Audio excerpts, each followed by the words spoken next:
almost had the wrong side of my fan. Well, my boo, hey! And welcome to The Cup, the Currently Unnamed Podcast, where we put the real and the tea in reality. And you can always come to us first to quench your thirst. I'm Logan Murphy. I say something gay. Gay. I almost said your say something gay. You did. You know what? Your, not his, not hers, not theirs, but your say something gay. Gay. Period. The remix. I'm just drinking water because hydration is incredibly important. And that's all. Hi, everybody. I do have a voice. I can speak. I am Lana. I would hope so.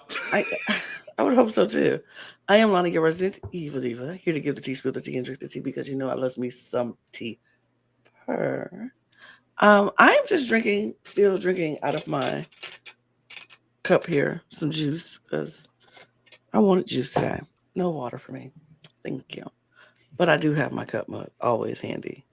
Ooh. Panna full of cup mugs, panna full of cup mugs, panna full of cup mugs. Philippines edition. And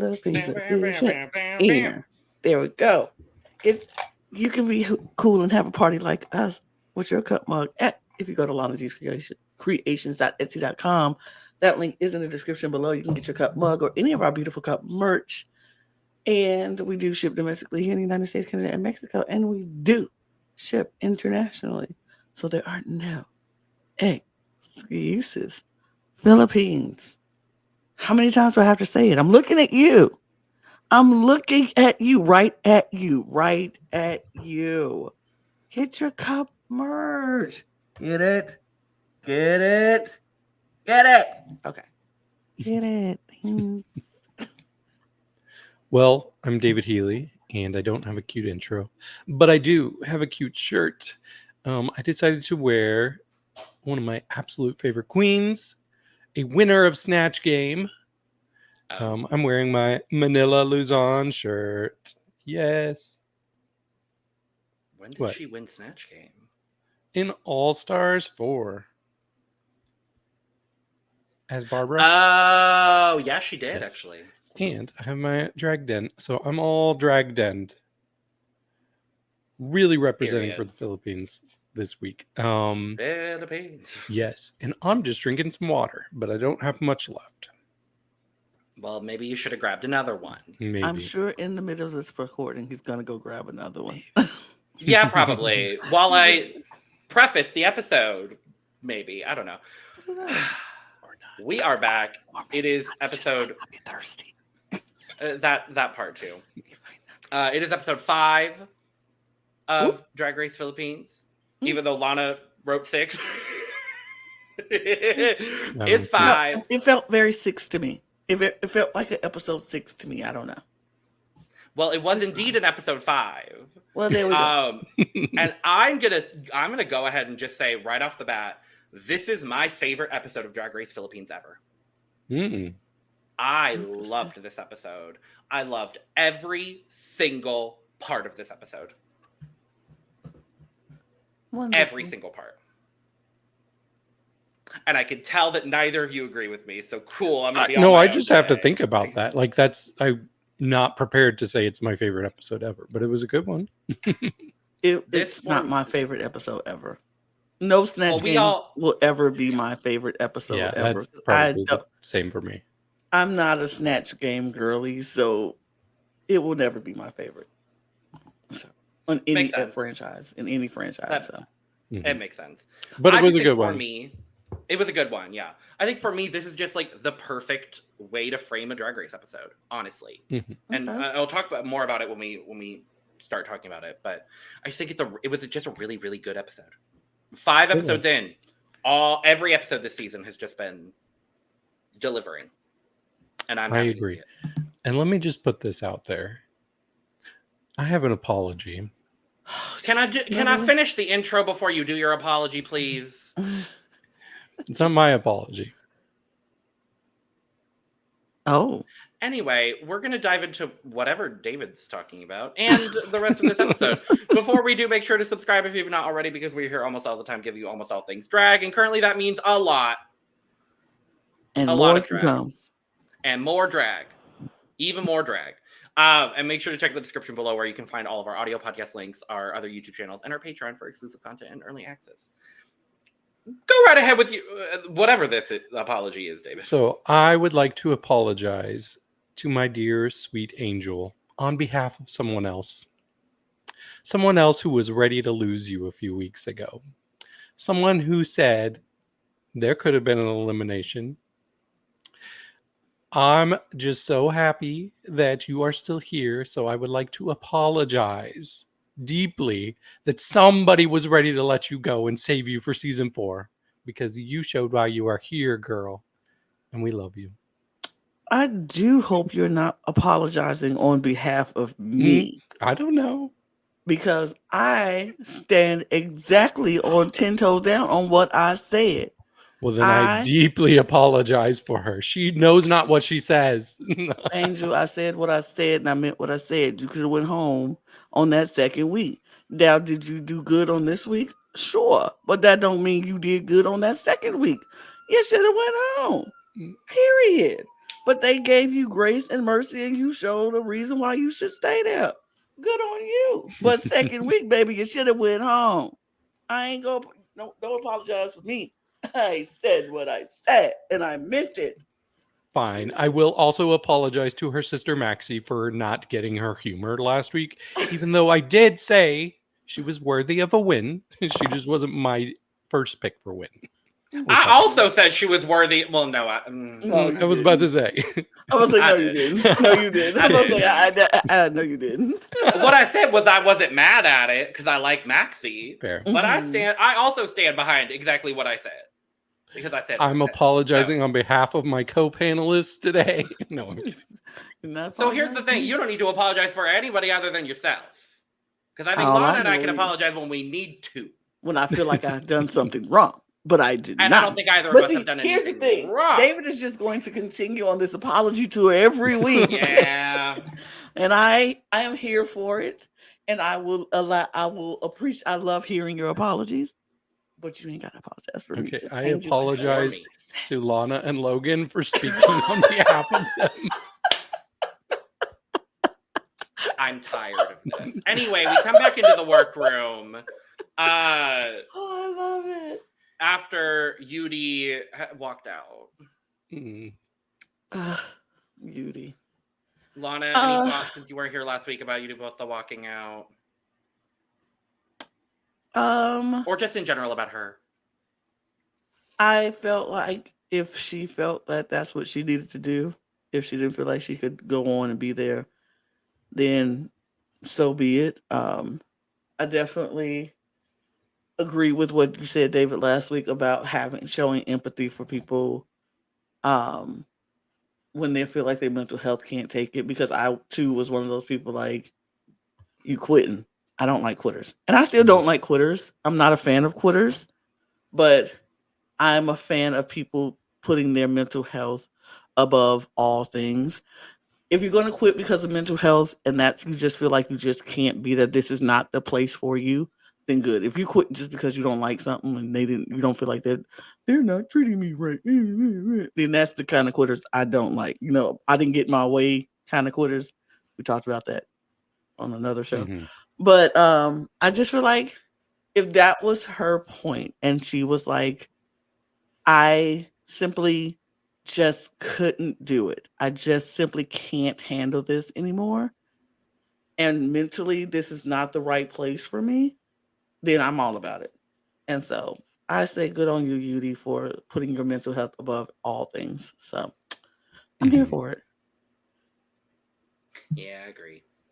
Yeah. We did have a couple of things that stemmed off from talking about this in the workroom that I thought were interesting. First of all, Kiana, she just flat out said she didn't deserve to go. And I was kind of here for her just sticking up for Yudi, even with Yudi making the choice to leave. And then we also had Tita, which I thought was so sweet. She's like, I really hope that future Yudipota can show some grace to herself and forgive herself if she regrets this, but she hopes that she doesn't regret it. And I think that's why it's so important to have a figure like Tita in this competition, just to Absolutely. show such a mature perspective. So I really liked hearing what the girls had to say about Yudipota, because it could have been easy for them to be like, forget her, she's a quitter, blah, blah, blah. Right. But they all showed a lot of grace. Absolutely. And I love that. I love that. I love that they did that for her. So it's good. It's good. Yeah. Well, we come into the workroom the next day. And immediately we're fighting. Immediately we're fighting. Are we? Immediately. Oh, we're fighting. Immediately we're fighting. I mean, Jay Quinn, girl. Jay Quinn was like, well, even though Yudi walked off, I still feel like I put on a show. So there we go. And they were like, some people were like, did you? Was it? I mean, I don't really know if it was that good. And it was just, to me, it was the weirdest like fight. But I understood I guess I understood the fight. I don't know. I felt like Angel jumped in and was just like, I don't think she really needed to jump in per se. I felt like her jumping in was kind of like, wow. Huh.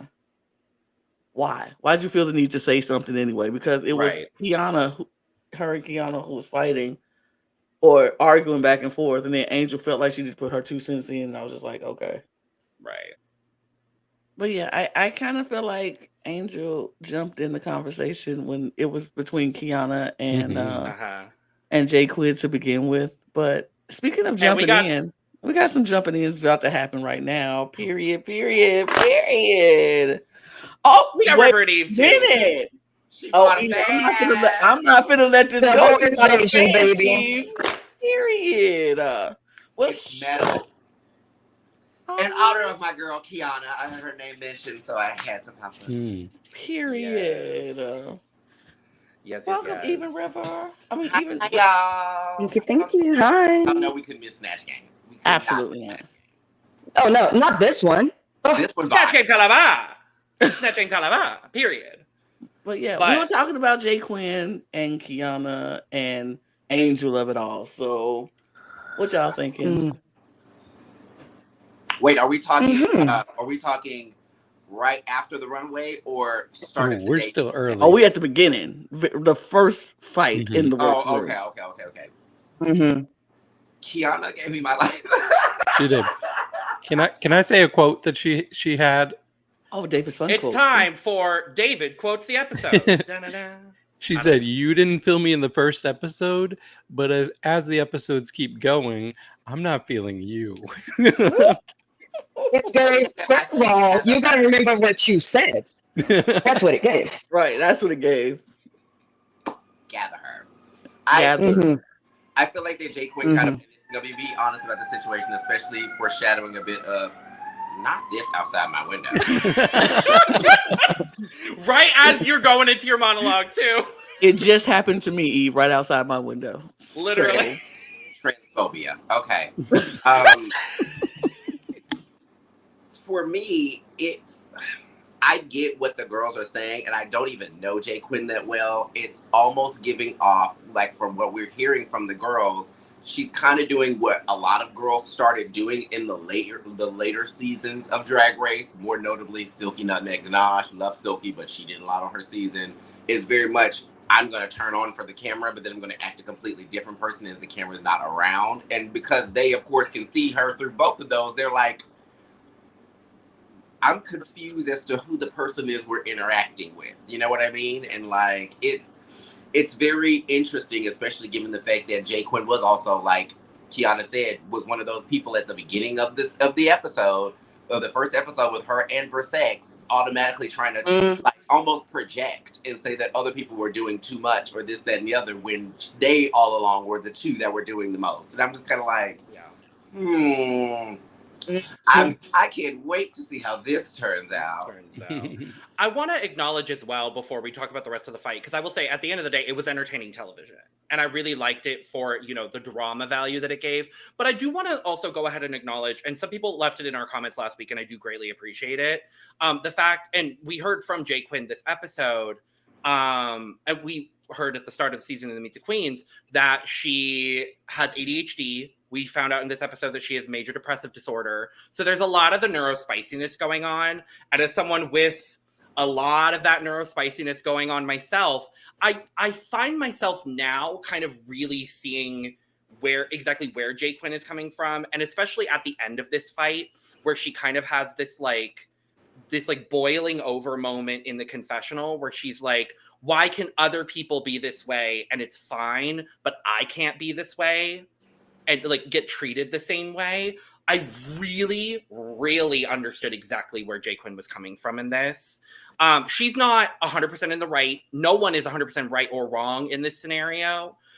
But what I will say is remembering that part of Jay Quinn and hearing more about, the neurospiciness that she's got going on, I definitely resonated a lot with her, everything that went on with her in this episode. So while it was good TV, don't be sending any hate to Jay Quinn. I know none of us are going to do it. No, don't do it. Ooh, let me unsend that message. Sorry. We have to make a disclaimer. We will. Just kidding. Unless you can put a wig on and do the stuff that we do and do it under the pressure that they do it on a TV screen with cameras on their ass and no family around, no loved ones, no. Yep. Don't try it. Don't try it. It's one of those things where this is a spectator sport. Exactly. I'm not trying to put on no pads to get on the football field. I'm a cheer in the stands. Like that. Yeah. That's what I like to say. I just wanted to add that Logan, the situation with Jay Quinn, you said exactly what I thought when I was watching it, and I know that we have very similar experiences, me and you, and obviously now we see Jay Quinn. So yeah, I felt the same way, and I also agree with everything that Eve said. I was like, period. Yeah. About the projection, about Jay Quinn doing to Kiana. Well, no, Jay Quinn complaining about what they were doing to her when what they were doing to her is exactly what she was doing to Kiana the first episode. So I was like, okay, karma got her instantly, bitch. Like that. Yeah. But I mean, in the way of you having to experience something that you put someone else through, so you're able to learn from that, not in a revenge kind of way, but absolutely, it was instant, and it was fun to see, entertaining. Definitely. Well, we get all of that before Mama Pow even walks into the workroom. Mm-hmm. And oh boy, Mama Pow was standing outside that door, ready to go, hello. But she was just no, let me see this feed. I want to see the fight. I was like, how long are we gonna have this going on before we sitting in the... I must say, before we hit the alarm, hello, what? This just went on for forever. Okay, real tea. The Angel and Jay Quinn fight was everything to me. Oh my God. Yeah. Mm-hmm. Oh, I got my life. Because they were coming for each other hard. And Angel came from a genuine place. She's just like, girl, I know you outside of this. I've seen you outside of this. You don't act like this. Why you don't tip? Why don't you just You don't tip! What? You don't tip. That's what she said. You don't tip. Well, Angel said about clock it. I mean, let's ask Arizona. Do you get tips from her? Girl, let's ask the audience. Shay. Look, and then she said, put in the comments. I said, Now, if people, now I put it this way, because we got some reach, y'all. If you are a Filipino entertainer and Jay Quinn ain't tipped you, you can pop it in the comments. I mean, we ain't gonna say nothing. I'm curious. I'm just a little bit curious myself. I just need, a little confirmation. If someone he right, girl, she don't tip nobody, I'm be like, ooh. Or all you need to do is just put a teacup in the Just Put a teacup in the chat. a teacup in the chat. If you are a Filipino drag artist and she ain't tip, you just like tea. You don't have to say your name. You don't got to say don't have nothing. You can go under guest. You can go on anonymous. And just put I a actually teacup don't in think there. you can go on a guest YouTube profile and. Or you can change your profile name to something else real quick right before. Right. Use your moms. Use your neighbors. Use your cats. I don't know. We just want to know the tea. Tea, period. Yes, God. But yes, that Mama Pal finally comes into the workroom. Finally. And we find out that our mini challenge this week is a cute little 90s inspired photo shoot. I thought this was so cute. It Adorable. gave me like my going to elementary school in the 90s, Lisa Tiger Frank, Beat. Trapper Keeper, like vibes. I was living. I'm a Very 90s much. down, Me too. So, like I love. I was in high school. I was in high school in the 90s, and so of course my folders was all done up and Covered in done up, stickers. covered in stickers and covered in arts of some kind of things. My Trapper Keepers, all my folders and all those things was done. I was like, okay, period. I love this whole aspect. The teen beats, the tiger beats, the teen bops and all that stuff. You cut out your little pictures of your crushes and you stick them on there like a collage, and it's just a fun time to do. You know, I think those made me gay because my sister, when I was a kid, she would always buy every little magazine, and we would always sit together, and she'd be like, "Look how cute they are," and it'd be all these different boys. Look at how cute he is. Look how cute he is. Look He's how cute. cute he is. I'm like, you know what? I guess you're right. He is kind of cute. A collage didn't make you gay. Your sister did. My sister did via Tiger Beat. She's an ally. She's an ally, period. To her, we said thank you. And now she's gay too. So Oh well, she's. I was gonna say shit. I was gonna say no. She's part of the community. I knew that. I knew that. I'm gonna say She's she's part of the not community. So yes, I knew that. I was like, I think she's gay. I think She I remember is. David. she still has crushes on guys. Ryan Gosling. That's her. That's her everything. So. I feel like All right. every gay person still has a crush on someone of the opposite sex, even if it's just like Oh, yeah. for a simple reason of they just admire them for something. It's like, because I think Eve has a crush on Beyonce. Let's not act like you don't, boo. Well, Julie. I'm was thinking that. Listen, Let's be honest. Because Eve was like, because you were looking like, no, I don't think so. But I'm like, oh, nope, yes, you do. Before you sit here and say, no, you don't. You got a crush on Beyonce. Speaking of which, as of right now, we are officially recording on her birthday. Can we say we are. Happy birthday, B. Beyonce? Happy birthday, B. Yep, period. Yes, It worked. Yay! It worked. I love you, Mom. Yes, mother. 43? Yeah, So, he's my high key crush. I'm about to say, David, who's your female crush? That's a good question. Logan, you're next, so think about it. Well, it was always Alicia Silverstone growing up, but right now it's what is her name? Something Quali. Oh, she's so freaking attractive. Oh, man, I'm gonna look up her name. Come back to me. Okay, Logan. Oh, Heidi Klum. That's half the reason I started watching Project Runway. Word. Honestly. I don't think I've ever said that on the Project Runway podcast either. No, you have not. No, it would be Heidi Klum. Absolutely, it would be Heidi Klum. But okay, so River. And I'm going to be honest. Okay, I appreciate her for her beauty. I appreciate her for her beauty. Viola Davis. Okay, Purr. Gorgeous. River. Okay. I don't like the person, but as an artist and as visually a good-looking man, Childish Gambino. Okay. Or what's his name? Donald Glover. Donald Glover. Yeah. Especially on Community. Girl. Work. Back to me. I got the name. What's the name? What about you, Lana? Oh, go ahead, David. Margaret Qualley. I watched her. I've seen her in a bunch of movies, but I watched Drive Away Dolls, and I'm like, am I gay? Am I gay? So, yeah, she's very attractive. I I knew Also- for a 350% fact that David was not going to pick anybody mainstream. It was going to be somebody, No. She's somebody from an A27 Lionsgate movie, well, yes. somebody from a Sundance Film Festival. Somebody from Cannes to feel Right, nobody who watched. Look, I couldn't say Margot Robbie, nothing like that. Somebody we know. She's up there too. No, I love you, David. for me, if I was picking, I pick a girl since I like men. So, my girl would be. Yeah, absolutely. I don't know. It's weird, Oh my God, right? Lana, you're straight. I Am I the only person on the panel that likes women? David, get your sister I on don't the know phone. that for Let's me. fix it. we gotta fix it. We gotta fix it. I know. Fix this. We missed one. We missed one. We missed one. No, yes.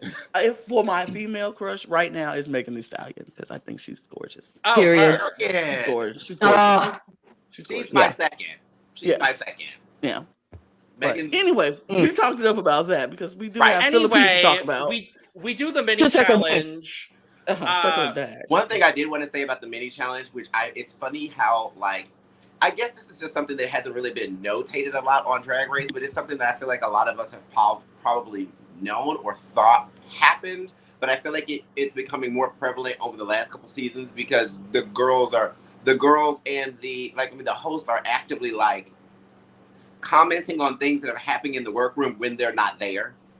Mm-hmm. So it almost seemed like it was this unwritten rule that they didn't know what was going on in the workroom. Because I think Bruce done that a couple times on the runway and been like, "What's going on in the workroom that we don't know about?" And I'm just like, Right. But you watch this stuff, you know. Because I died when Mama Pal told Angel, "Oh, actually, this is a team challenge. You're teamed with Jay Quinn."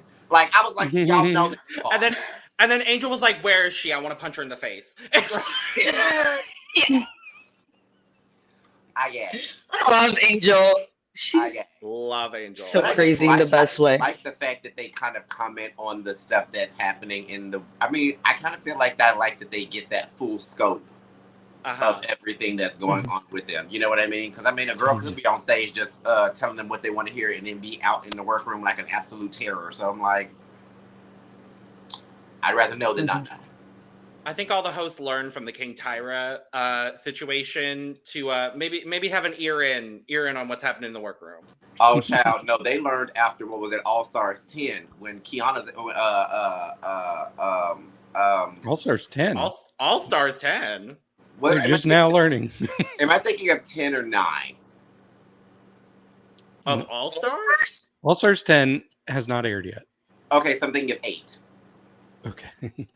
Okay. The one Jimbo won. Jimbo 8. Okay, yes, I'm thinking of 8. I was off 1 or 2. Sorry. But no. I was just like, baby, All Stars 10 is halfway through filming, allegedly. And I can promise you one girl probably quit. Anyway, no, in 8, when Kahana Montrese was about to walk out, and Rue had to walk in and be like, okay, yeah. wait, too many bitches are walking out. What's going on? And you crying all the time, Alexis. What's wrong with you? I was like, oh, so now the wall's been dropped. Y'all know what's going on. Okay, cool. We now know. Yeah. You know? Yeah. Anyway, Kiana wins the mini challenge. I thought Pop Stars again. pictures look really good too. Flawless. Do. Mm-hmm. I think Popstar did good. I like John's. I like Zimba's as well. I honestly thought it was going to be between Kiana and Mix. Mix was good too. I like Mixes a lot. Mixes look very 90s. It looked very Tiger Beat. Kiana was the most fun to watch film. Especially, I lost it when she just knelt down on the trampoline and started bouncing. I was like, okay. Yeah. All right, I can get down with this. I think. But yes, I'm just so happy with my draft pick. Kiana's Pick. she's everything to me right now. pick. Ooh. All right, Oh wait, no. Picks. and that shade. Ooh, we'll get into it, I'm sure. I'm gonna be honest. I just missed all of what y'all were talking about because my phone rang, and so That's okay. I had no idea. So I wasn't trying to shade anybody. I just did not hear what you said. So But I did hear, and I did like Mix's and Kiana's mini challenge performance. Those were my favorite two. Period. Yeah.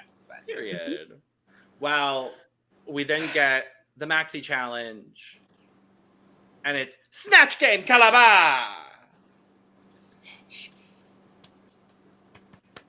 Can I say I'm happy with this? Oh, why is the clapping so? Okay, so we got 2 claps from Lana. We got a diarrhea confused look from David, and Trevor is just chilling.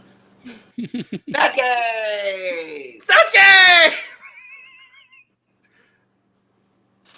I said it earlier. I said it before. I'm not a Snatch Game girly. It's not ever going to be fun for me. I'm not the girl that's like, I can't wait to watch a Snatch Game, because no Snatch Games has ever given me life. None since I started watching.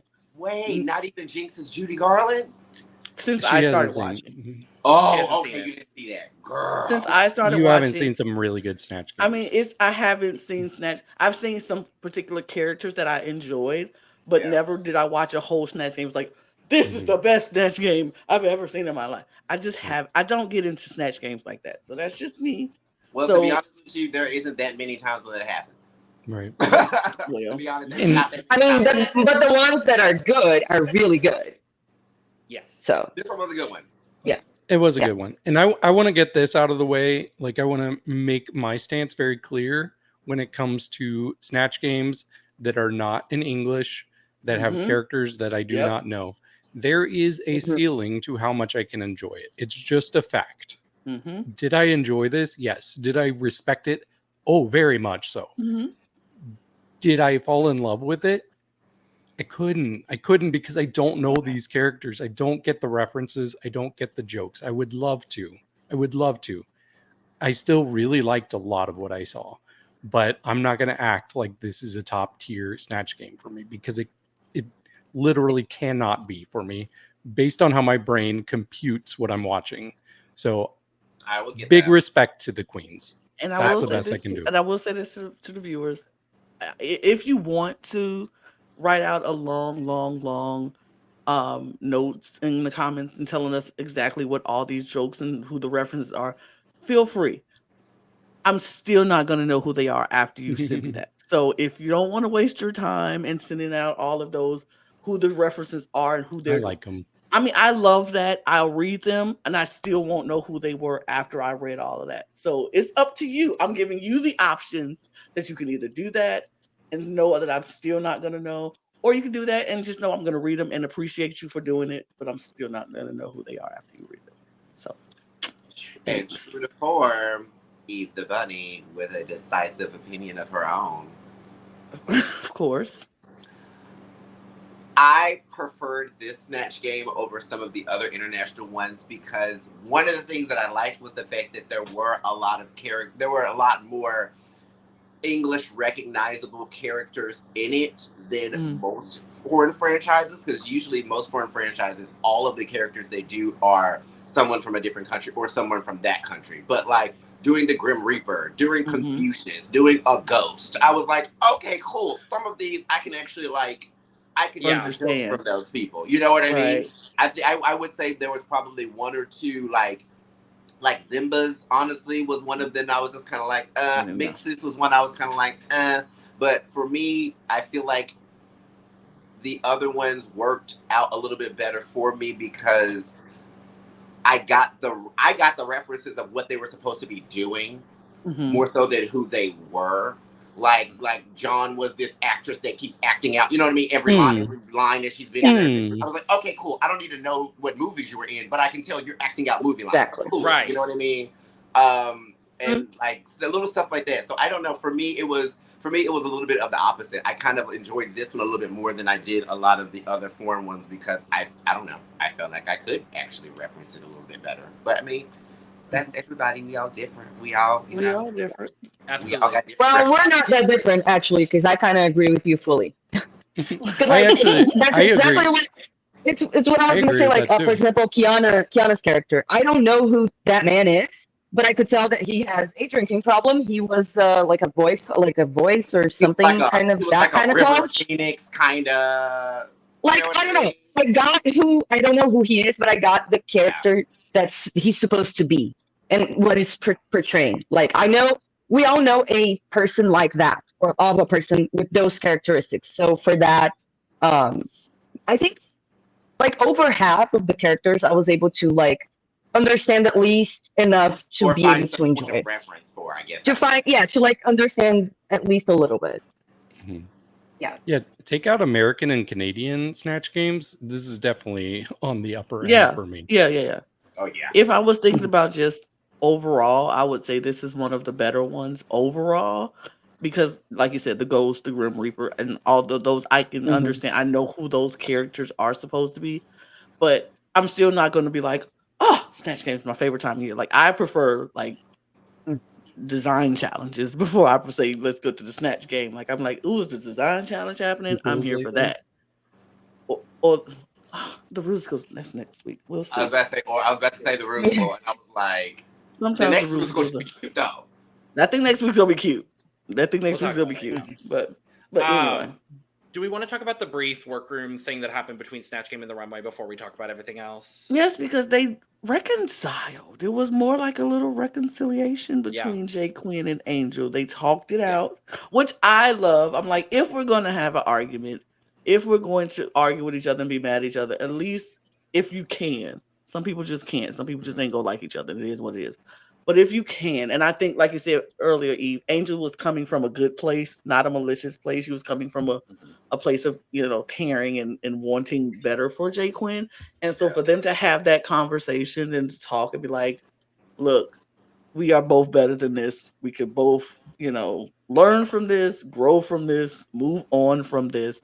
I love a good reconciliation tied up in a bow. Let's just be grown and let's not, be petty and fighting over silly stuff like not tipping or very much one of those. This situation is stressful enough for all of us. Absolutely. Let's not make it any more stressful. Absolutely. So I love that. That was very mature of both of them. I will give them both, because I felt like both of them walked away from the fight with neither of them looking good, but they both came back together and then both of them looked good in the reconciliation. So I'm like, I love that about them. Or was this a calculated move by Jay Quinn to once again get... Oh, stop it. Bad move for Jay Quinn. You get closure to your storyline. Stop it. Don't do that to Jay Quinn. I will say I don't have an issue with Jay Quinn. Don't do that. Don't do that. I don't have an issue with Jay Quinn. But I was like, or... Maybe. What were you going to say, Logan? I was just going to say, I appreciate that. It's not always the case on reality TV, but I appreciated that they gave Jay Quinn the opportunity, and Angel was receptive to hearing, specifically talking about how Jay Quinn's like not in a good place mentally, deals with major depressive disorder, and like basically all the neurospicy stuff like I talked about earlier. And as someone with a couple of people in my life who literally also have major depressive disorder, I do understand exactly how that can affect how you're feeling and your mood and things like that. And it's things to keep in mind. And it's things that I will also say there have been things that have happened like within this specific group of people where, and I will be the first to admit the way that I react sometimes is not necessarily the way that I should. And, dealing with the neurospicy is something that not everyone has experience with. And I'm not always the best at necessarily conveying how I'm feeling sometimes and I'm going to be 100% transparent, fully transparent. Today is one of those days where like, I'm just a little bit like my neurospicy has been going off nonstop all day. So the way that I'm conveying things is not always the way that I want to be conveying things. And so like more than anything else, I think Jay Quinn is the person on Drag Race across the world that I've related to the most, because I understand exactly how she's feeling and exactly how she wants to be perceived in this specific way. So she's going to do all of these things to, make people perceive her a certain way when that may not necessarily be how she is. So like I really genuinely related heavily to her in this. And that was no shade to anyone particularly on this panel. And sorry, David, for every time I've gone off on you for no reason. It's okay. I was going to say your tone seems Not pointed, but specific. I'll say Specific, that. yeah, for sure. I was gonna say, so what you want to convey isn't necessarily what you're necessarily- going to convey, right? Vice versa. Very true. But yeah, Are you trying to do the heart react, Eve? Is that what you're saying? Yes. it's not Oh, I love happening. you. Sorry. I don't think it's happening, but I love you. But yeah, anyway, they both look good. I love the maturity. It was fun. But then we moved right into the Snatch Game because they really didn't give us anything else. Right into the Snatch Game. Jesus Christ! And I didn't have. You have it ready. You have to have it ready. I have it ready. And they go right into the Snatch Game. Oh damn! He- I thought it was gonna be on this side. That's the way. No. That's the way I set this up this week. Maybe. I'm gonna talk about When I Lana. set up and said that one of my top 3 favorite hosts of any international franchise was motherfucking Miss Mama Pow, people looked at me like I was crazy. People looked at me like I was speaking Tagalog. No, darling. Do you see the proof in this pudding? Mama Pow has been killing it every single episode. Looks, like reactions to stuff, just quirky, but just like she's bringing back some of that Mama Pow that I fell in love with in season 1, where she's just kind of weird and quirky and says certain stuff that, like, you know what I mean? Like, almost like the You don't know why she's saying it, but you just live for it. Yeah. She's been bodying. And this dress, girl, I'm obsessed. Ooh. I think this is my favorite dress. Not whole look because I don't like the like choker thing that she had, but this dress. Oh my god. Oh my god. I screamed. I think Mama Pow has been killing this season on the runway, and I will say I've liked every wig that she's worn this season. Like the wigs have been wigging this season. I've liked every single one of them. Even if I didn't like the dress, I liked the wig. But I like this Mama Pow too. Like if we're going by this season and these hosted, I will do some reshuffling and Mama Pow will rise up high in my list of favorite international hosts.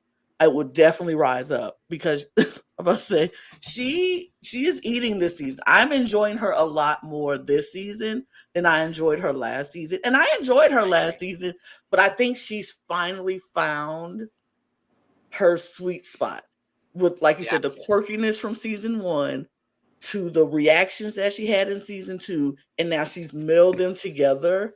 And it's like, yep. This is what I like. She's not doing too much and she's not doing too little. It's just right. She is in her sweet spot. But this dress, y'all know I love me some purple. But this dress is giving. I was like, when she walked in, I said, hold on, let me sit up. Because I was laying down, I'm asleep, I'm watching the baby. I'm like, just glancing back and forth. And I was like, hold on, hold up, rewind, bring it back. This is everything. I like it all. I even like the choker. I don't even care. I think she looks fantastic. Yeah. I think that in episode 1, she started here, and then it was episode 2, episode 3, episode 4.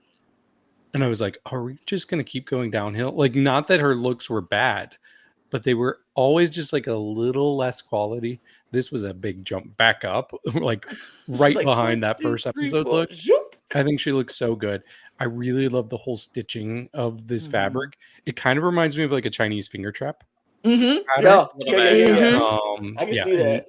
And the purple on the bottom with the ruching. Yes, very much. Looks so good. Yay, David! Thank you. I know things.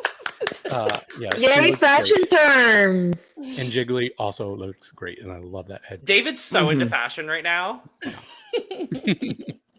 But is it fashion? It's fashion. It is fashion. It's But let fashion. me talk about Logan, you can talk. You can, because we all gave our opinion on Mama Pow. Oh no, I think she looks incredible. It's like 80s Turno prom, and I'm loving it. Like that's it. Yeah. That's what it's. It's like 13 going on 30, but prom style. Yeah. But make it Filipino. Yes. Yes. Oh, Yes. love that. That's why I like the choker. I was like, this is so giving like Sweet 16. Like, Yeah. yeah. It's like It kind of is like she put the corsage on her neck. Yeah. Right. It's Now like, now I see the vision. You're Right, selling me on the choker. I'm grown, but I want to go back to Mhm. my childhood days. Oh, yeah. Period. But can we talk I see about? Can we please talk about the luscious man in white? Can we please talk about the fine, delicious, gorgeous, hot man in white? When he walked up runway in the opening, I said, "Ooh." Yep, me too. Me too. Me too. I was like, "Ooh, who's that?" And this is when I realized how gay I actually am. I was like, and we had BJ this episode too. I said, not my husband and my new boyfriend. Wait. Same episode. Wait a minute. I don't need them fighting against each other, boys. No, stop. Stop. No, don't stop. Fight. No. Like, yeah, he scores off. I won't mention to you then how old he is because I did look it up. He's probably 25. He's probably like 20 something. 23, 22. Lower. Younger? He's 21. Oh. I thought you were saying he wasn't in his 20s. I thought he was. I was worried. I thought you were about to say he was like 19. I was like, Jesus. I was worried. He's 16. I was worried. He's 16 years old. What is he doing on the show? 12. Okay. 7. He's 10, you guys. He like, got lost on his way to school. We did have JoJo Sia as a guest once, so True. It wouldn't be that shocking. So I need everybody who guest hosts Drag Race to be at least 21. That's just my personal, because I would like that. Accurately lust after them. But 21, yeah, you're a baby. I mean, he's a hot baby, but he's a baby. I wanted to talk about how absolutely stunning 5 weeks in a row also, because we're talking about Mama Pow looking good. Can we talk about Jiggly and Karen looking just as good every damn week? Yeah. I mean, Karen every time. She's okay. I have to let you guys know the facial reaction that I made when Mama Pow was doing her intro to everybody. She did her intro to Callie Karen. So I saw Callie Karen and I was like, Callie Karen, oh my God, you're giving, girl, you're giving, da da da. And then Mama Pow asked her something and she was like, da da da. Oh, a Scorpio. I'm a Scorpio too. And I said,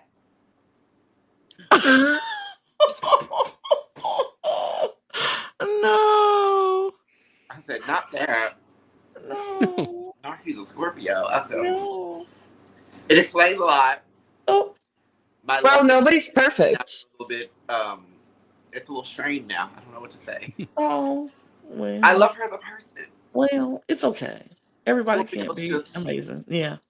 Scorpios just reside in a specific. You shouldn't have been born then. Nope, you shouldn't have been. But How yeah, but dare they do your look parents amazing. have sex in January. Right. Why are you having sex for a New Year's present, cheapo? No, actually, it's Valentine's Day. It's around February. That's what people say. People say that Scorpios are made because people in February didn't want to get their partner a Valentine's Day present. Anyway, we have to move. But yes, Filipinas, Snatch Game, Calabar!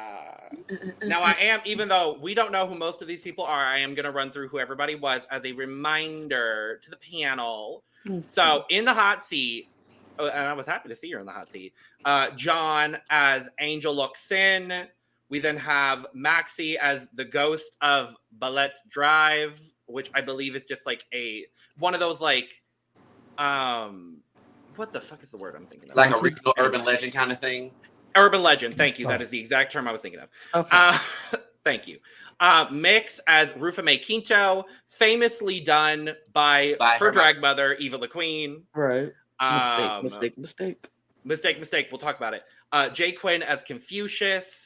Kiana as Baron Geis. Geisler, that's a word. Angel as Maria Clara. We have Tita, not his, not hers, not theirs, but our Tita Baby as the Grim Reaper. Popstar Bench as Sarah Geronimo, who she is known for impersonating. Yeah. And Zimba Ding as Wilma Doesn't. So, talk amongst yourselves. I don't know. Speak amongst yourselves. I wanted to note and say on behalf of Team Kiana, being the president and CEO of Team Kiana, I didn't realize she was that good of a character actress. Because she was doing very well with a lot of the physicalities of stuff that she was doing. I was like, you're talented as hell, girl. And I know she's young as crap. I was like, whoa. I that can always be a risk, doing a person of a different, gender and Snatch Game, but like physically that worked really well, especially when it came to like interacting with other people, and like some people would say something and she would kind of piggyback off of it or whatever, like the freaking Grim Reaper boner thing that was going around, and next thing you know she's putting it in fucking Angel's mouth, and I was just like, oh my god. I was like, what's going on? Like John posted on Twitter and said this. By the way, love you, John. Love you, John. John started following back on Twitter. We love you, John. We love you, John. Wow, John. I'll agree, girl. You kind of got robbed this episode because you did a good job. You did a very good job. You got a hair robbed. You did get a hair robbed. Because I feel like for the past like couple episodes, John has really been holding their own, and they like. I need to see more top placements for John. You know what I mean? I need to see more high placements. She's been in the top 3 weeks in a row. I mean like top. When? She's been top 2 3 weeks in a row. No, she hasn't, because she wasn't top 2 last week. Yeah, she was. Yeah, she was. She was top 2 last week. Top 2 every week since week 1. John was top 2 last week as well. John was top 2 last week because they literally had the confusion when Maxie was announced the winner as to who was the winner. Mm-hmm. Oh. Oh. Yeah, I watched that episode today, and they're right. So, yeah. As the president and CEO of the Johnson Yaga fan club, I know my facts. Thank you. Yeah, I wanted to say, I'd like to apply to be vice president of the Kiana fan club, because same, we're on the same boat, baby. I'm Team Kiana, 100%. So, vice president, I volunteer if you would have me. Period. I'm down for that. I need somebody when I take my vacations to answer phone calls. So, period. I'll do the paperwork. The reason why I said that is because I thought last week's top 2 was Kiana, and John. That was why I said that. Because I didn't be here last week, because I don't see how the hell Maxie won that. But that's just me.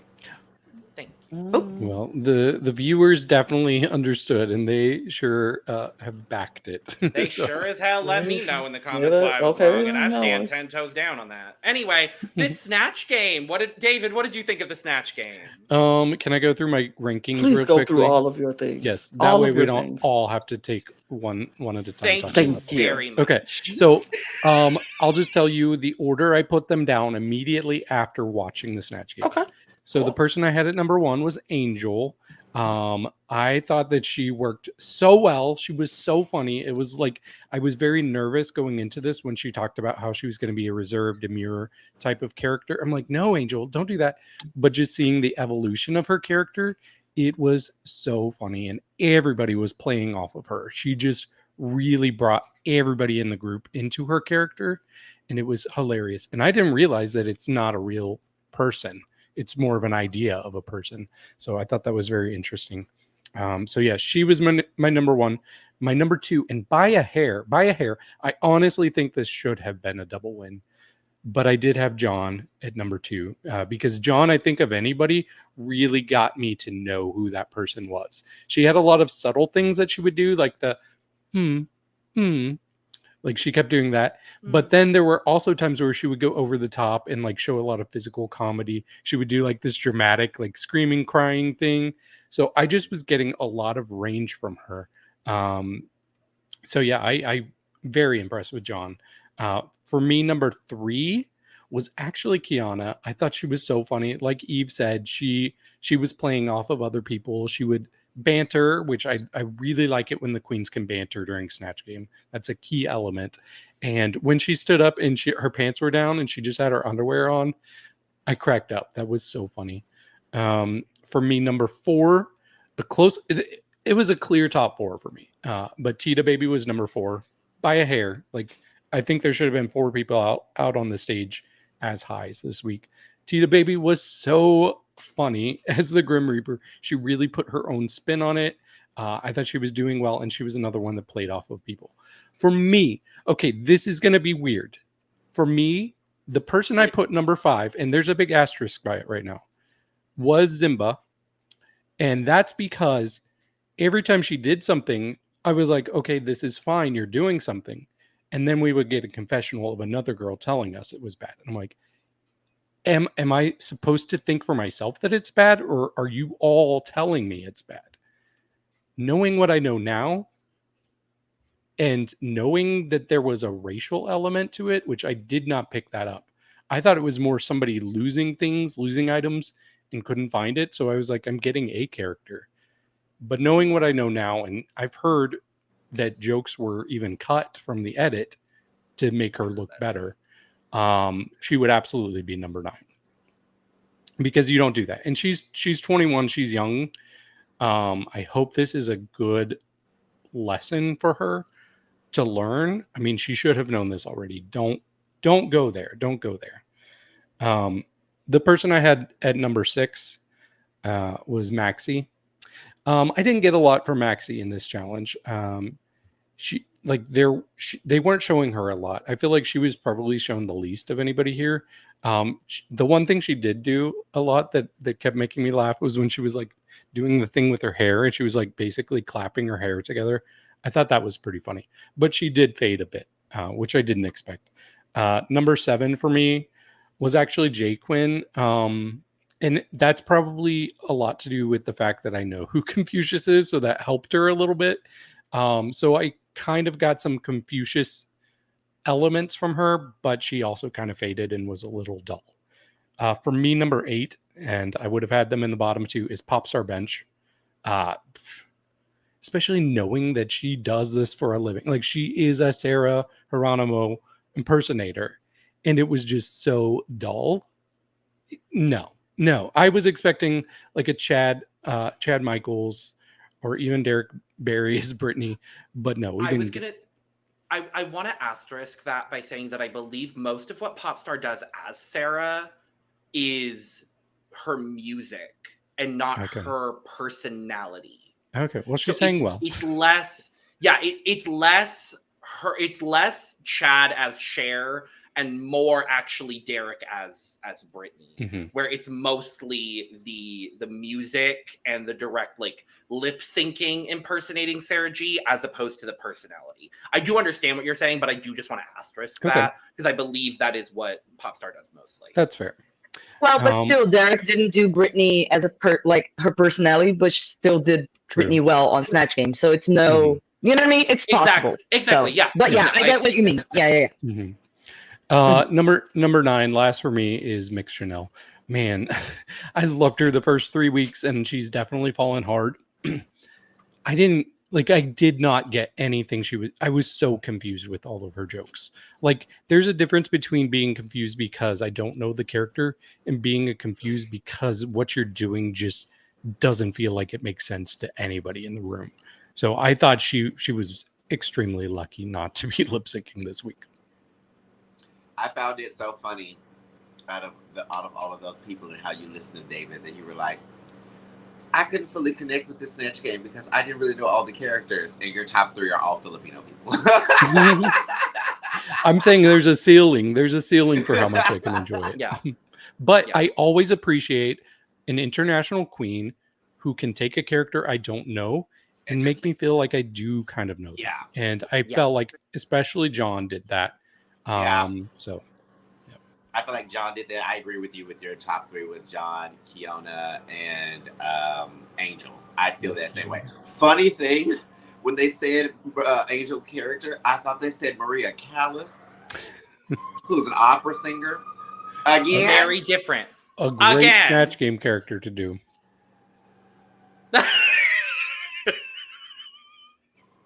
Wait. It's only when you go to talk, I swear. Who is dead today? What is happening? Didn't someone do Maria Callas It's a Wednesday. Snatch Game recently? Calm down. I don't think so. I thought somebody did do Maria Callas. Pretty recently. I thought someone did it on an American season. No. She's the original diva. No. That's why when they said that, I was like, okay, I kind of get it. She's this opera diva. She's real, whatever. And then she started being a hoe. I thought that was just hilarious. But then to find out completely after the whole thing, that wasn't even the person. I was like, oh, this was another demure. She's a movie character, I believe. Like movie or TV character. She said very demure, very cutesy. I was going to say she is the original very demure, very mindful. And that's not how Angel played her at all. She turned into very, very honificent. Yes. Baby, she got ate out at least twice on the screen. I was like, oh my God. And it was sour. It was sour. Wow, we can't have said that. The way Kiana was like, yeah, it was fine at first, and then it started getting sour, and then you cut to Angel in confessional. Sour? She was like, it felt very. I was like, oh my God. It felt very back rolls. It was a good one. Yeah, the physical comedy was really good. Like overall, but like I think like half of the queens did extremely well with the physical comedy, and the other ones were like still good, which we don't see a lot because Snatch Game is like behind. It's like usually just like waist up, so we don't usually get that much physical comedy. Like, or just like when it is, we do get it waist up, but this time like kind of everyone kind of showed something. So I really enjoyed this Snatch Game with knowing basically no one and nothing about the references, but like I was still able to enjoy it very much. And I was able to like actually laugh for real, not like forced laugh, but like genuine laugh. So like I think I kind of agree with you all that you said that your top would be Angel and John.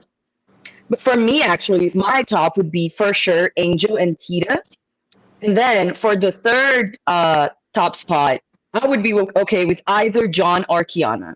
Because I really did enjoy John, but I wasn't able to enjoy more because I didn't understand. I wanted to understand more of what she was doing. It's just the fact that Kiana made me laugh more. That's all. That's the only reason that would be like break that. But then I enjoyed John's runway more, so I would be good with either of them being in the top. And then with the bottom, I agree. And my bottom would also be Zimba, Mix, and J Queen, for sure. For me, I didn't know who Kiana's character was, but it made me think of talk shows in the 90s, like Sally Jesse Raphael and Ricky Lake and Jerry Springer and stuff, where they would just have this dirty, disheveled bad boy that looked like he just got through smoking a cigarette in the parking lot on there. And his girlfriend's coming to tell him something crazy or something like that. Or he's like those Hollywood actors that were like that, like Johnny Depp and stuff, where they just show up looking all dirty and stuff to do interviews. Like, that's what that gave me. It gave me like, oh, you're the bad boy. You're the one that they're not supposed to like. You know what I mean? I was like, okay, I get you. Even down to when Kyle did the nipple thing and everybody stood up showing their drawers and stuff, and Kiana's standing there in just some boxer briefs on the chair like this. I was like, this is so good. I was like, this is very, very, very well thought out. It was smart. Lana, what do you think? My top two was John and Tita, if I'm being honest. I thought Tita was so funny and John was so funny. I got it. It made me get it. I thought Angel was there. Angel was very like that's the top three. Like, and they could all have one score, 1 point apart from each other. That's how close it was for me. I thought they were all so good. And I think maybe for the reason Angel will be third for me is because for me personally, I'm not into the raunchy comedy. That's not my brand of comedy. And I felt like that's the way where she went. She started with the demure and went to the raunchy. And that's just not my cup of tea. But I feel like everybody else had a great time loving it. And it was funny. It was funny for if that's what you like. But I thought they were all just really, really good at they all made me laugh. Even if I didn't like the raunch part, it made me laugh. And so I understood. I was like, yeah, she deserved to be in that top spot. And I thought like Kiana was right there, like close fourth. But I thought they were just the funniest ones. And the bottoms are the bottoms. They were the bottoms for the reason they deserved to be there because it just wasn't hidden. I mean, I didn't even know the offensiveness of Zimba's jokes when they were saying it. I just didn't find it funny. Like, I did not even laugh when she was saying it. I was just like... It's like no one was laughing at anything she was saying. Right. It was just, so, and if I don't know what you're saying and nobody's reacting to it, of course I'm going to think, oh, this must be bad. Right. And I thought 5 of them I didn't laugh at. It was a lot of them I didn't laugh at. I didn't laugh at Mix. I didn't laugh at Jay Quinn. I didn't laugh at none of that. Like, I laughed. The 4 people I laughed at are the 4 people at the top. Such a 4 people at the top are the 4 people who made me laugh. Everybody else did not make me laugh. So it is what it is. Maxie, I think Maxie, because I didn't mention her. She started well.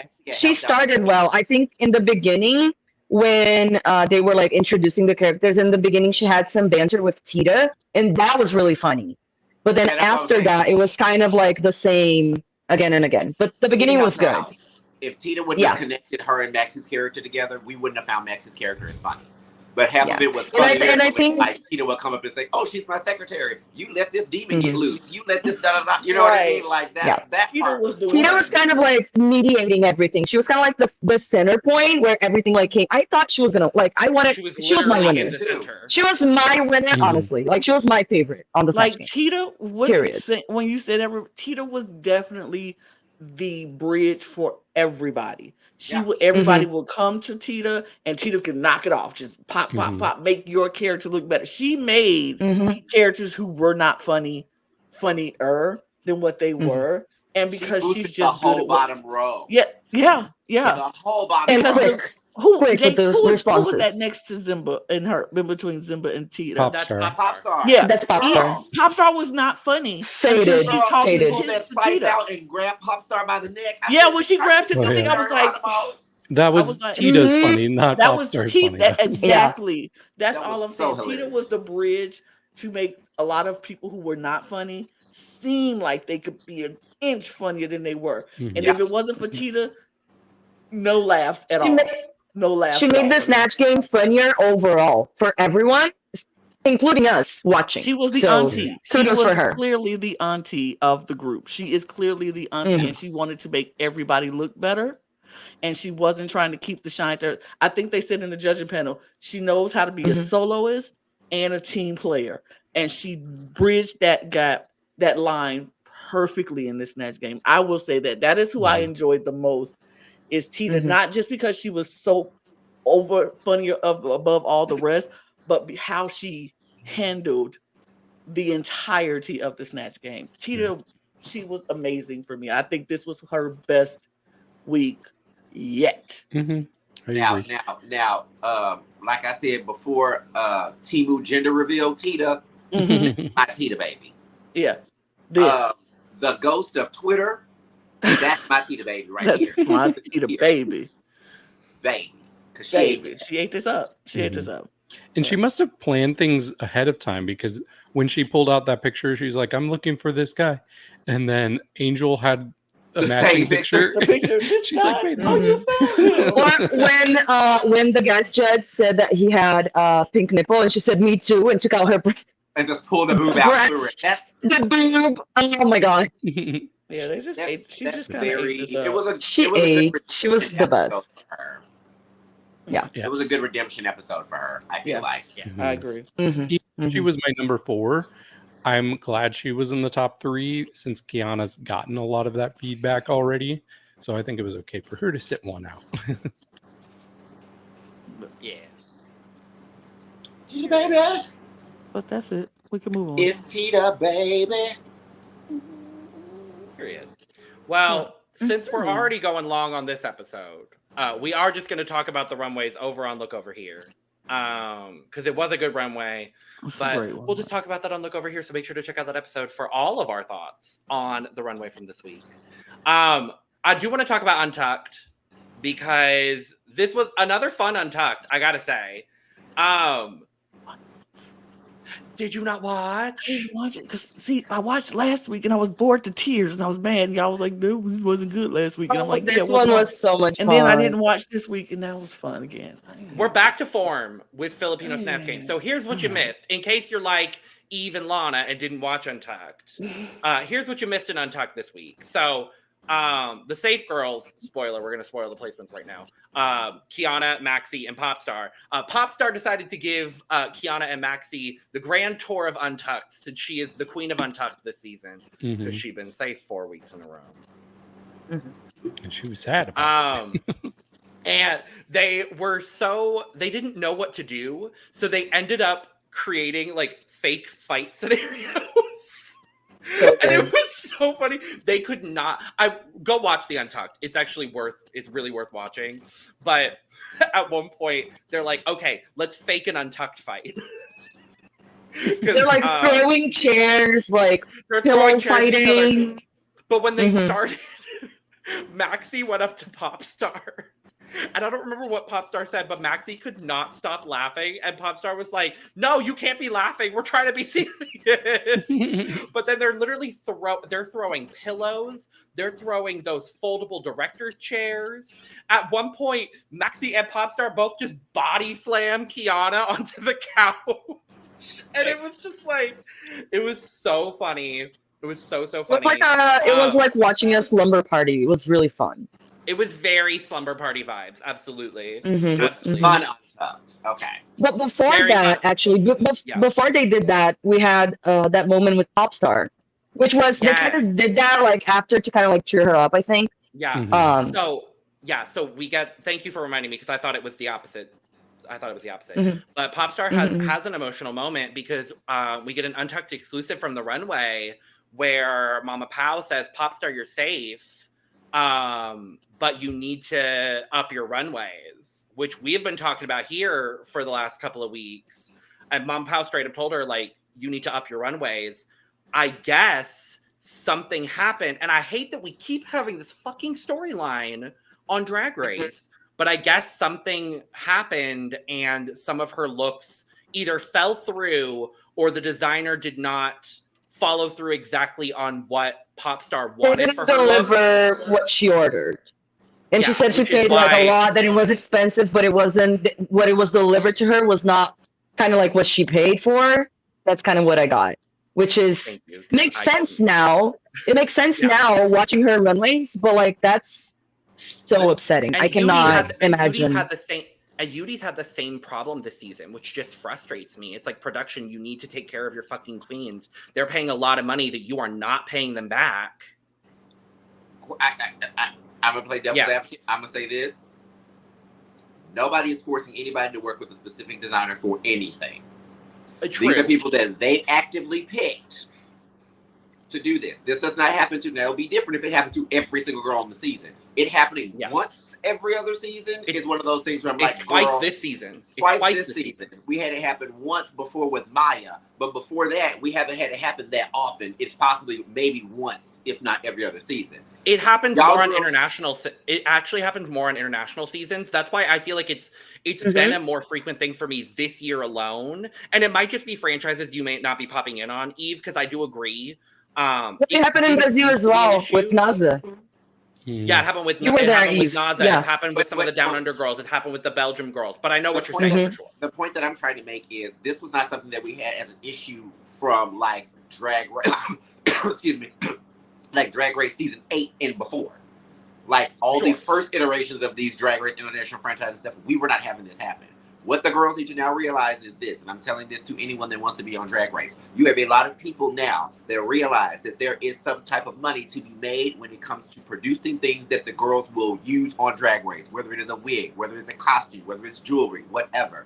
Please take the time to vet out the people that you are trying to pick as designers. You can easily message a couple of people, or if they have things of their work posted on their page or whatever, check the comments. Something simple like that. Like, we literally have, what was it? Trinity the Tuck Taylor's daughter, Chantel Sparkles, was a girl who got famous, quote unquote, one, because she was Trinity's daughter, but two, because she was making crappy wigs for people and stealing their money. She became like barred in a lot of drag scenes because of that. And the thing is you guys need to take the time to pay attention to that, because there will be people that will try to take advantage of you guys because of the fact that they now know you're going to be on a national platform.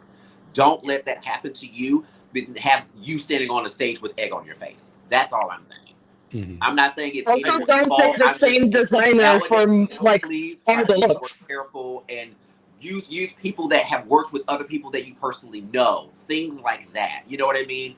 So that way you can have this not fall so much on you, because you got people looking at Yudi like Yudi just really completely gave up because of what happened last week or whatever, when part of the reason I know probably why that girl left is because she didn't even have all her stuff. Yeah. You know what I mean? I feel the same way. I'm doing the best I can with what I got, and it ain't good enough, and I can't bring y'all nothing else. I'm already here. So what am I going to do? Like, that happens a lot. That happened with Maya.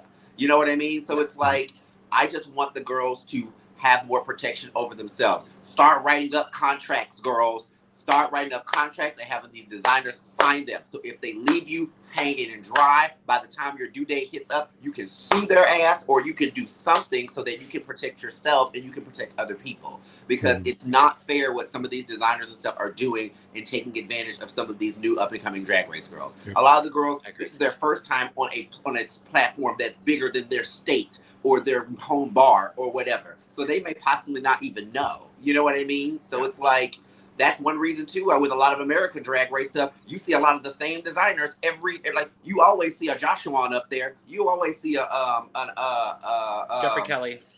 Yeah, you always see a Jeffrey Kelly up there. You always see a Domingo Cholula up there. You always see those people because they know those people are going to give you quality work, and you're going to get what you're supposed to get. And they're not afraid to say, we're not taking any more commissions right now. Exactly. At all. Don't let these folks sit out here and have you looking stupid on national television.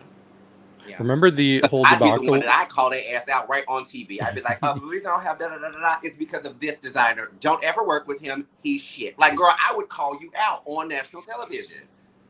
Yeah. The Down Under 3 promo looks, remember? Uh-huh.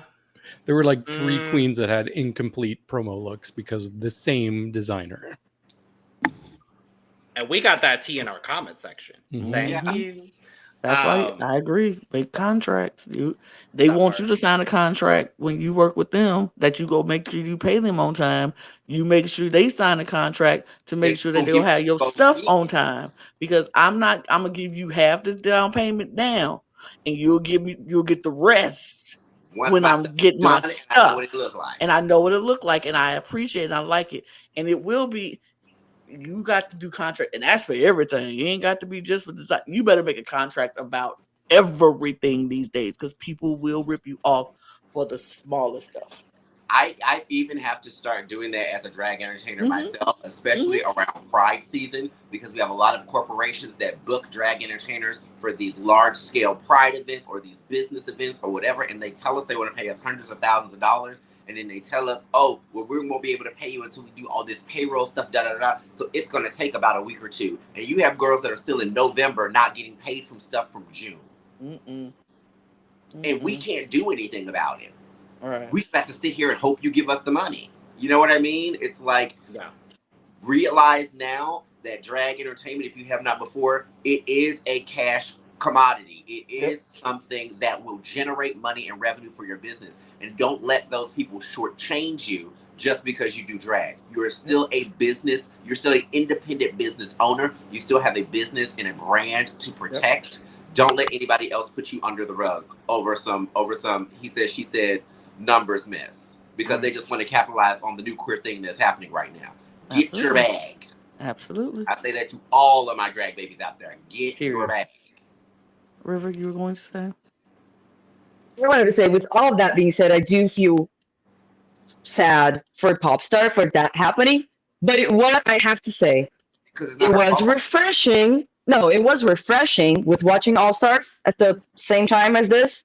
It's refreshing to watch a season where the looks actually matter, at least a little bit, with the results of the episode. So that was a little refreshing, even though I feel bad for her. It was like, okay, at least I feel safe watching Drag Race Philippines. I will say that as a viewer, I feel like I don't feel like I'm being gaslit.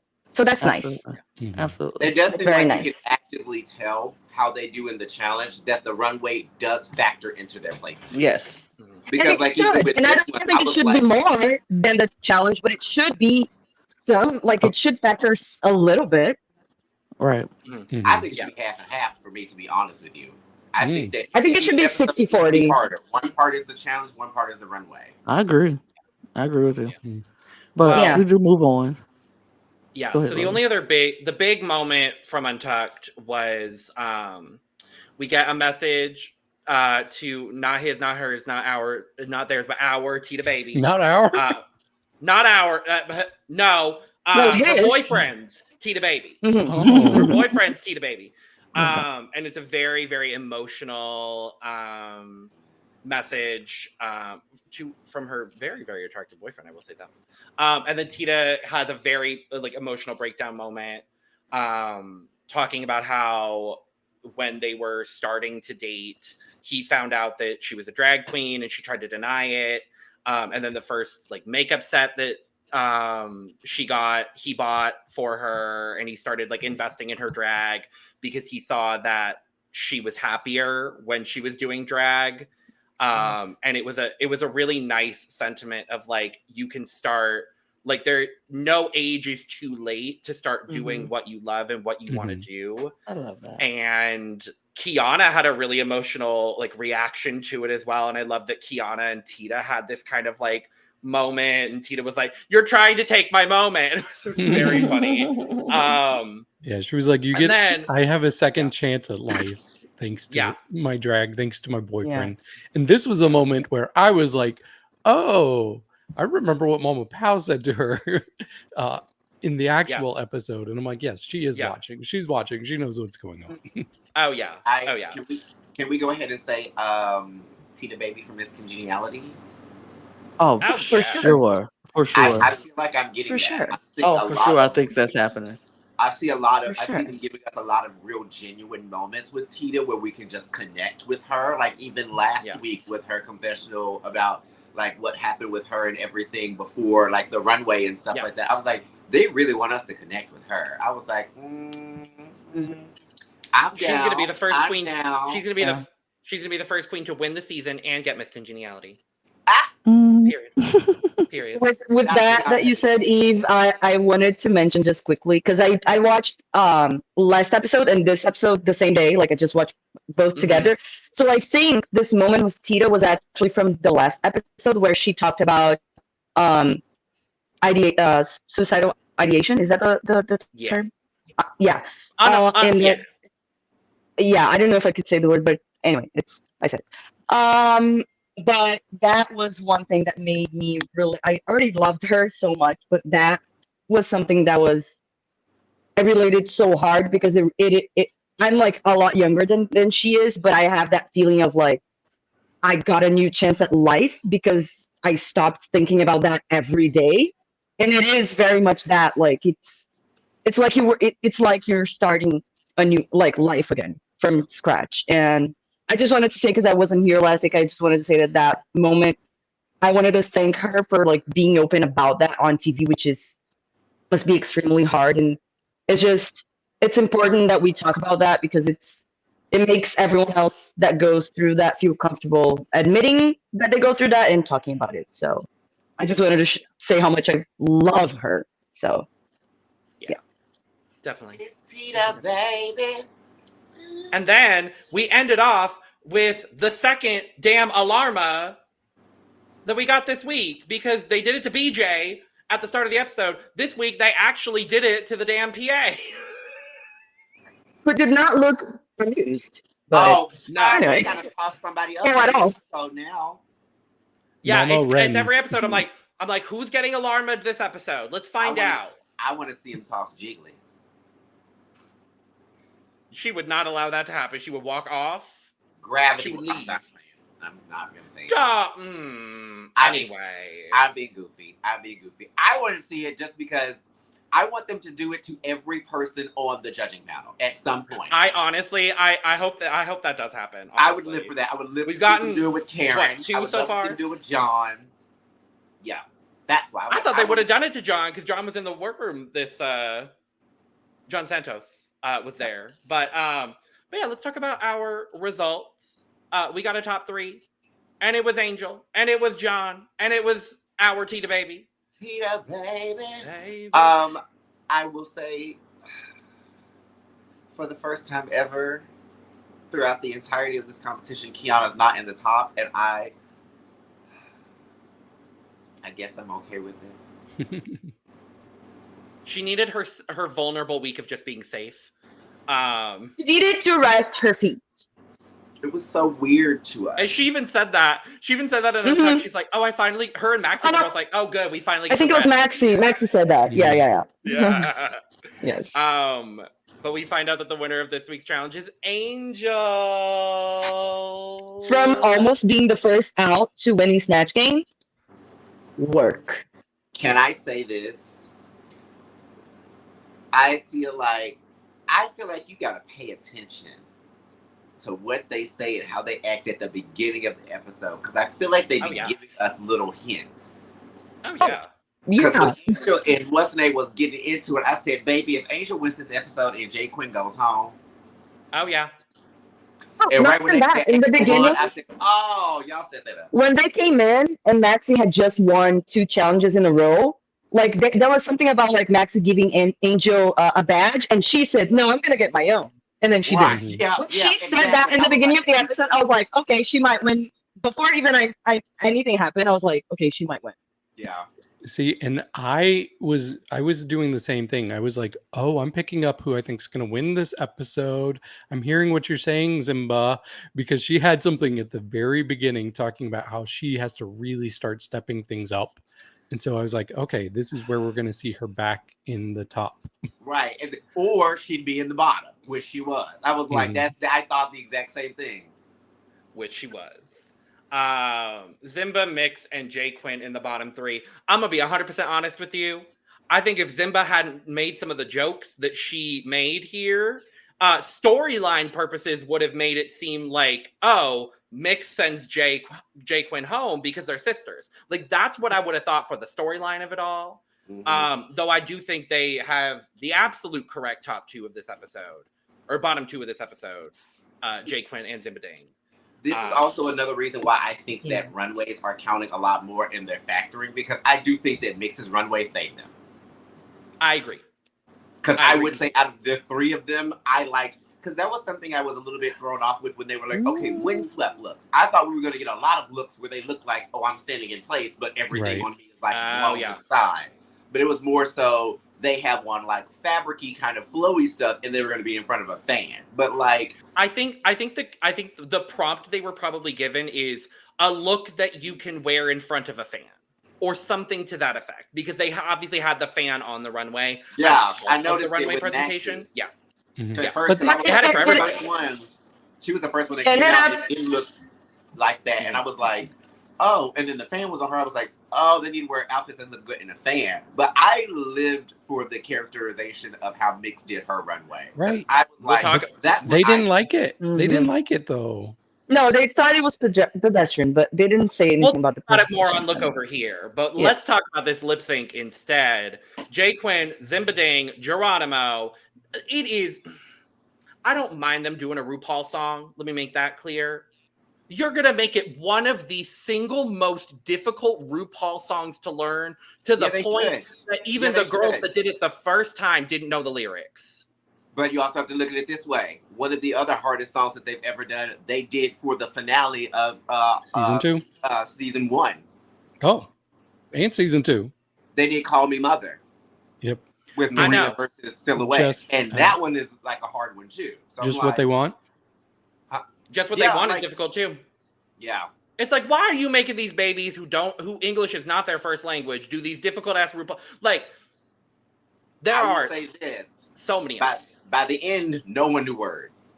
Those words were Zimba started so well. I think Zimba started with the actual lip sync so well, but halfway through the song, it fell out. No one knew like words. The first half of the song, she kind of knew the first verse. Zimba said, "I got this first verse down." Zimba knew that first verse. She said, "I knew the first verse, and I got this first verse, and I'm gonna say it down." She was looking straight into the camera, like she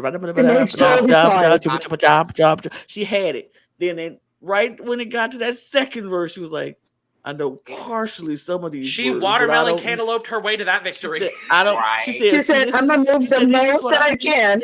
So you can't tell. Walk to the back, child. She said, "Hold on, let me show you what I can do, because I ain't know no words, but I can dance and I can give you all these props. So what I'm gonna do is I'm gonna walk my butt to the back.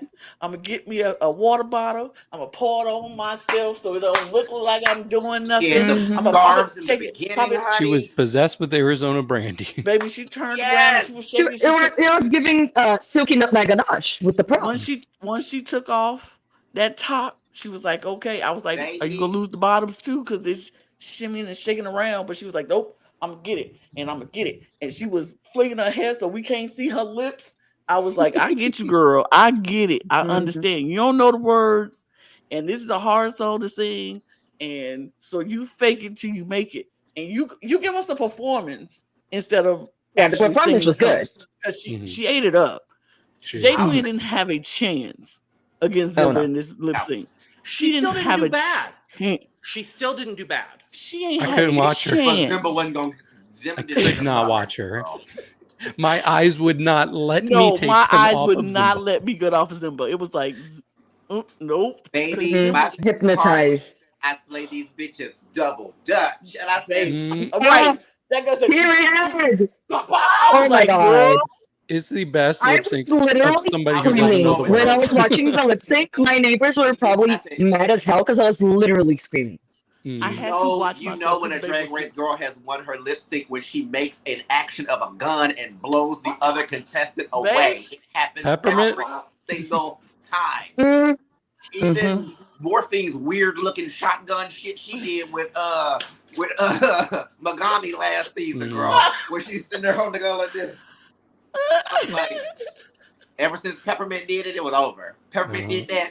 Poor Cynthia. Boom, it was over. Baby, she took that thing and cocked it back. She's like, pop, pop. I was like, and double dutched it twice? She did it twice? Baby, no. J Quinn did not have a chance in this. And it was from the moment she said, Geronimo. I was like, okay. She finna eat this up. It took one word, that one look from the side of her head. She tilted, baby. I knew it was done. She pulled out a can of hairspray and oiled herself, spraying her hair down, baby. Wait a minute. I was like, you stupid lady. You. She knew what she was doing, and she did what needed to be done. For sure. She ate that up. She ate that up. J Quinn did but Zimba ate her up and left no crumbs. Something makes me think. I'm glad J Quinn had the chance. Oh, I'm sorry, Eve. Go ahead. Oh no, I was saying something makes me think they might be putting Zimba in a lip sync assassin position. Because I can see her being in the bottom box a couple of times, but sending people home. Yeah, like who's gonna be her? Angel, maybe? We saw who could be her. Angel? We saw who could Kiana. be her. Kiana. Might But she's not gonna be in the bottom. I don't know. We'll see. But I was gonna say, I'm glad J Quinn got the opportunity to show what a good performer she is last episode, because this she was ate up. So I'm glad she got that time to shine, like performance-wise, in a lip sync, because this baby. Yeah, it was. She didn't stand a chance. It was over before it got started. It was over before. When they said the name of the song, I was like, okay. When Popstar doing it. Huh? Popstar should have been doing it. It's Geronimo. Oh, stop. Stop. I don't even think she'd be able to hang with what Zimba did on that. Goodbye, everybody. Zimba still would have hit that Geronimo and it would have been over. I'd have been like, ooh, well. Sarah Geronimo. No, stop. Sarah Geronimo. But yeah, Zimba ate it down. She won hands down. Jay Quinn went home, and it was no question that it was going to happen. But she took it with class, with grace, and she almost fell because all that water that Zimba didn't put on the floor. But she walked out with grace, and I wasn't sad to see Jay Quinn go, but I was just like, huh. I'm glad she was able to get her redemption. And her and Angel were able to patch up their little fights, and she was able to leave better than what it looked like at the beginning of the episode. So, yeah.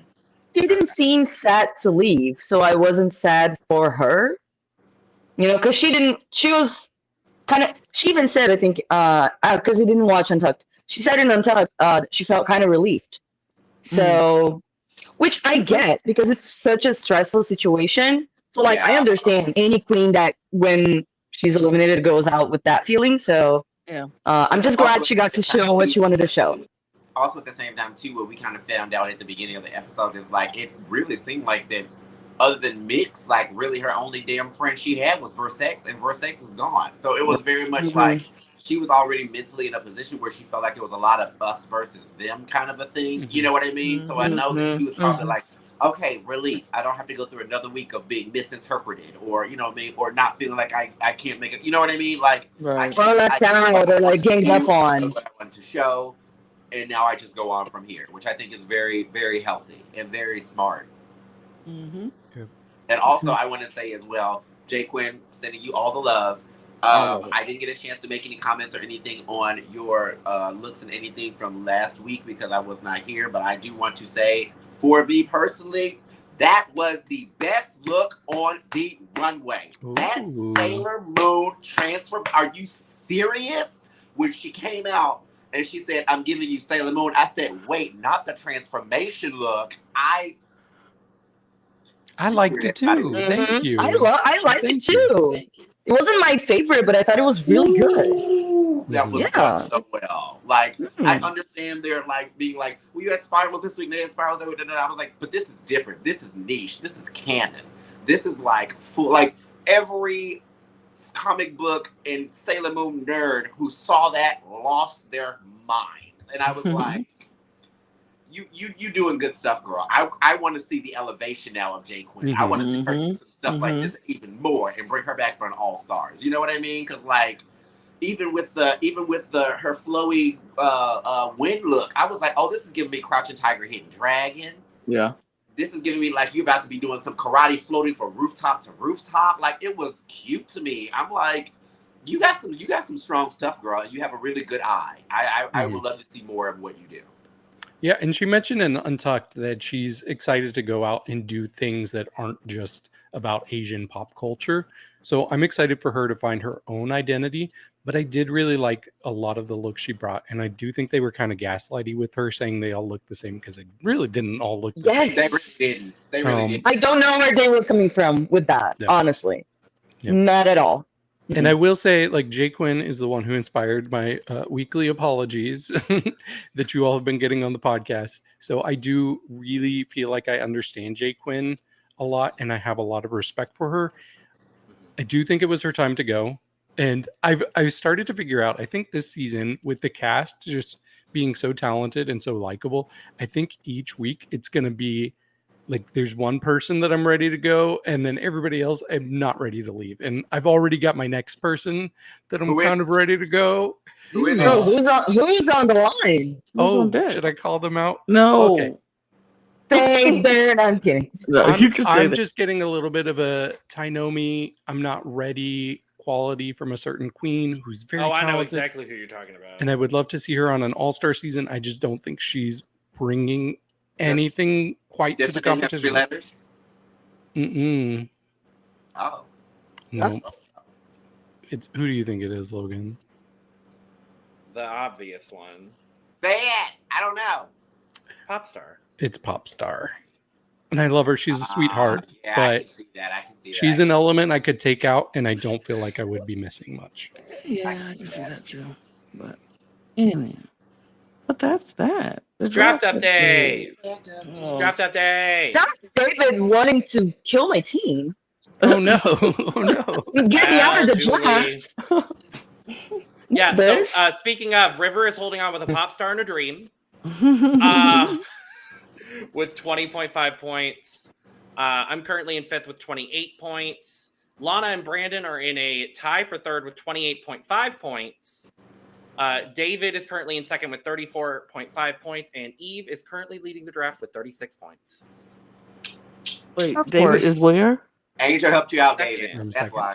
Because I have 35. Maxie What and was Angel. was the points? 34.5. Oh, okay. I was trying to see how close David was to Eve. 1.5 points. It's pretty Wow. close. I have 3 of the 5 wins so far between 2 Maxie, 1 Angel. That's crazy. Yeah. That's crazy. Come on, siblings. And next week is the Rusical. Musical. Wicked. Wicked. I like that. I think it's going to be very interesting. I think it's going to be an interesting musical if they pull it off. And can't Who's wait gonna to be see Ariana Grande? Maxie. it. Seems like Angel and Mix are gonna fight over it. Yeah, that's what it seems like. It ain't I gonna want to be stop. popular. Now that's what honestly would have been cute. They should have did the damn thing and made. They should make Angel and Maxie, Elphaba and make Angel Glinda, and that would be cute. But That honestly would be really cute if that pans out. I wonder if that's why they decided to do Wicked for this season, because they cast the girls and they were like, let's make sure Angel and Maxie both make it to the Rusical so they can be Elphaba and Glinda. that's why they that would her be home cute. too. That's why they didn't send her home week 2 But when if they she do still that, went home. then I feel like they'd be giving Maxie another win. I said what I said, David. Wait, what you say? What you say?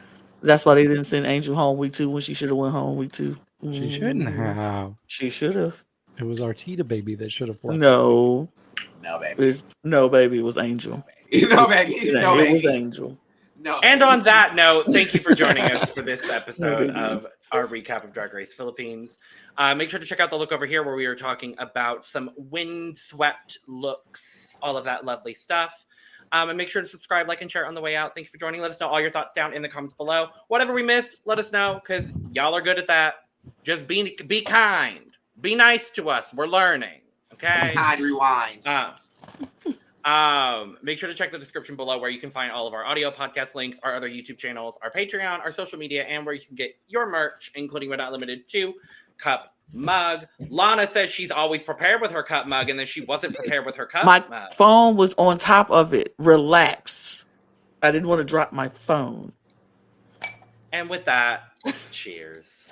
Cheers. Yeah.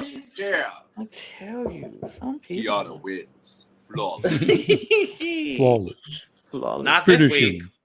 No. Angel, baby. First of all, you got to remember what you said. First of all.